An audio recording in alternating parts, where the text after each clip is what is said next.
A'udzu billahi minasyaitonir rajim. Bismillahirrahmanirrahim.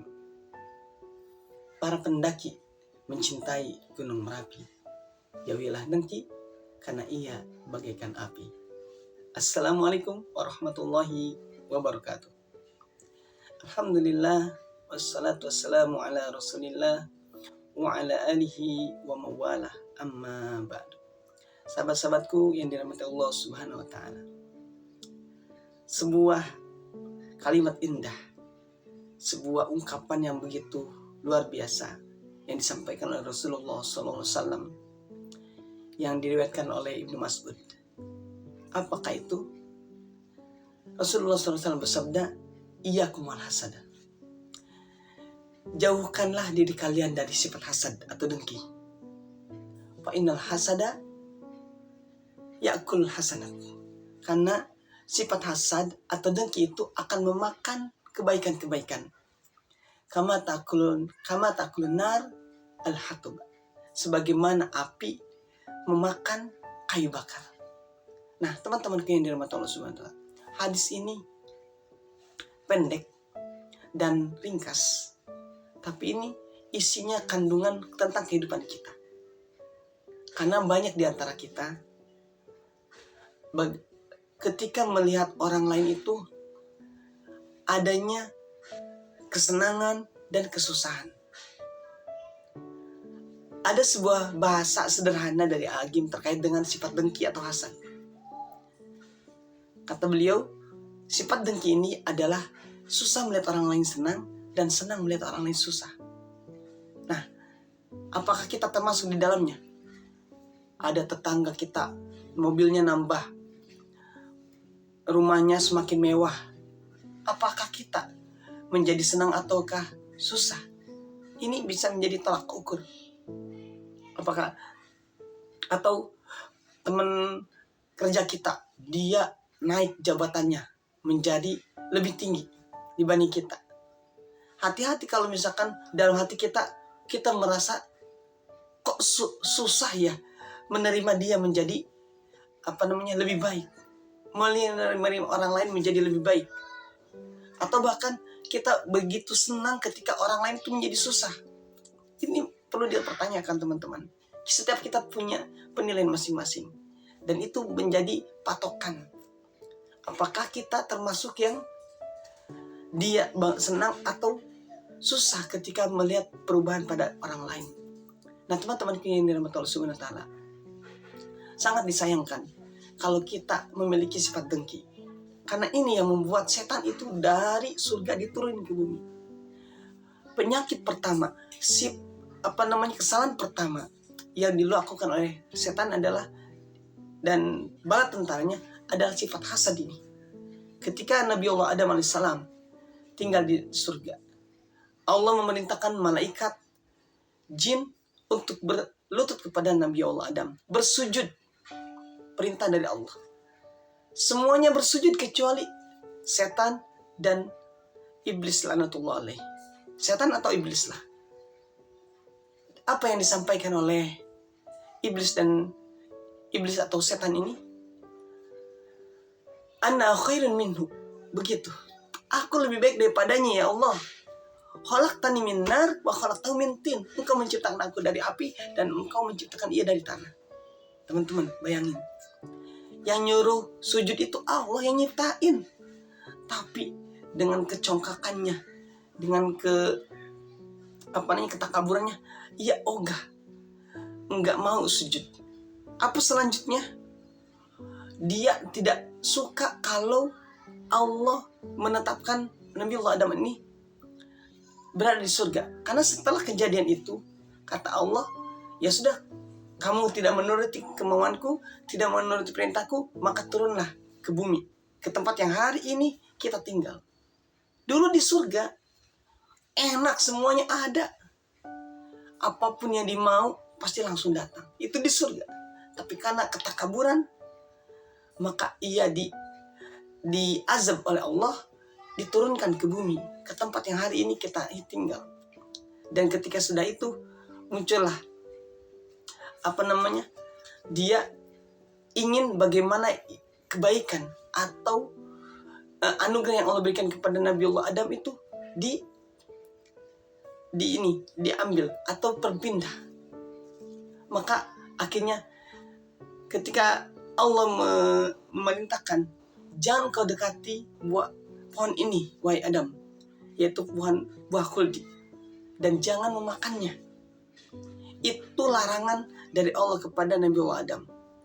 Nah, ini menjadi kesempatan bagi setan laknatullah alaih, kesempatan untuk mengganggu dia, untuk bisa membuat Adam alaihissalam menjadi hamba yang tidak taat kepada Allah.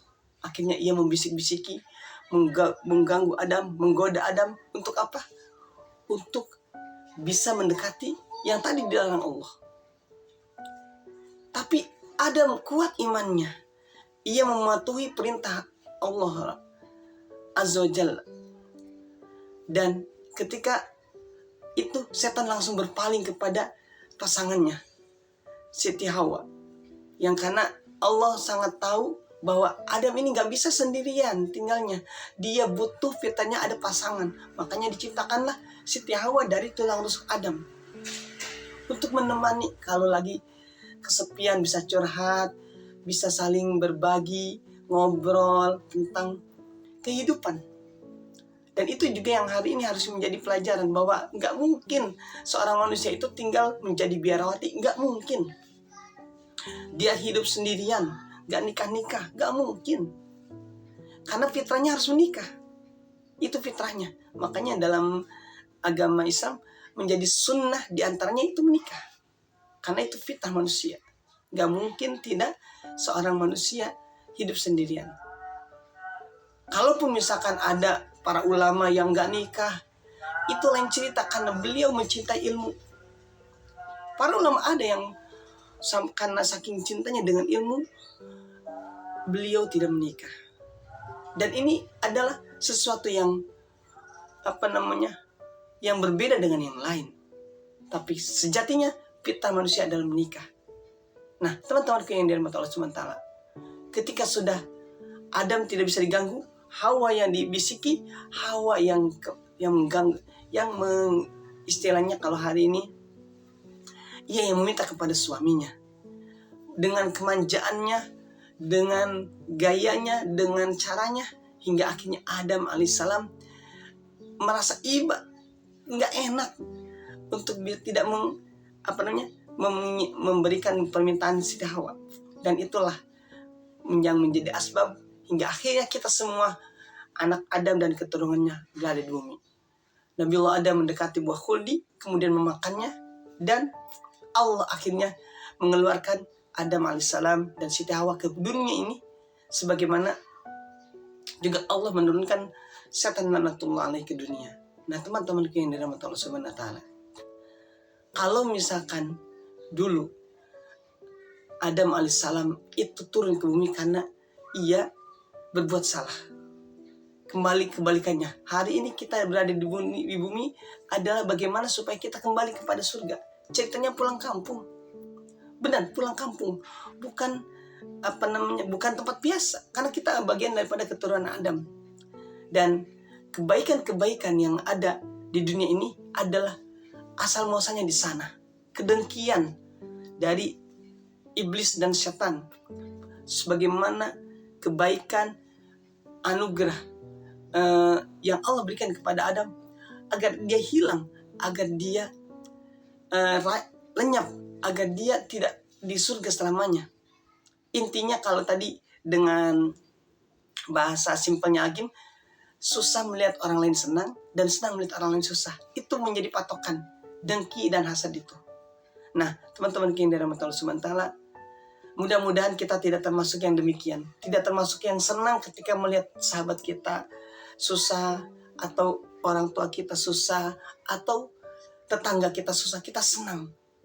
Dan kita merasa senang dan kita merasa susah kalau justru membuat sahabat kita naik jabatan, kemudian atasan kita bertambah poin-poinnya, bawahan kita menjadi lebih cemerlang ketika kita merasa susah, melihat mereka senang, maka itu tanda-tanda bahwa kita sedang digerogoti oleh sifat dengki, sifat hasad, yang itu justru akan memakan setiap kebaikan-kebaikan kita.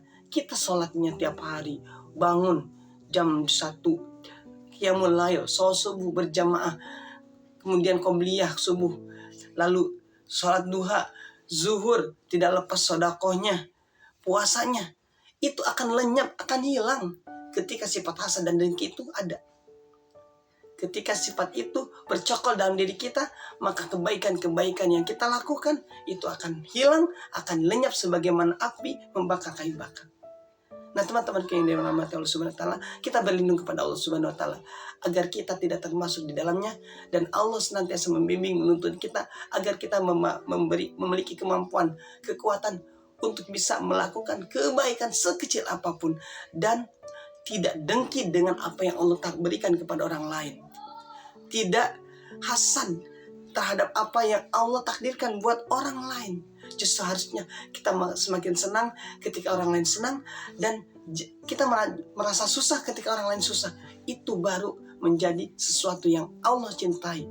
Dan mudah-mudahan kita termasuk di dalamnya, bersyukur dengan apa yang ada, dan senantiasa mau berbagi dan memberikan kesenangan buat orang lain. Barakallahu fikum, kurang dalamnya mohon dimaafkan. Salam akal sehat. Wassalamualaikum warahmatullahi wabarakatuh.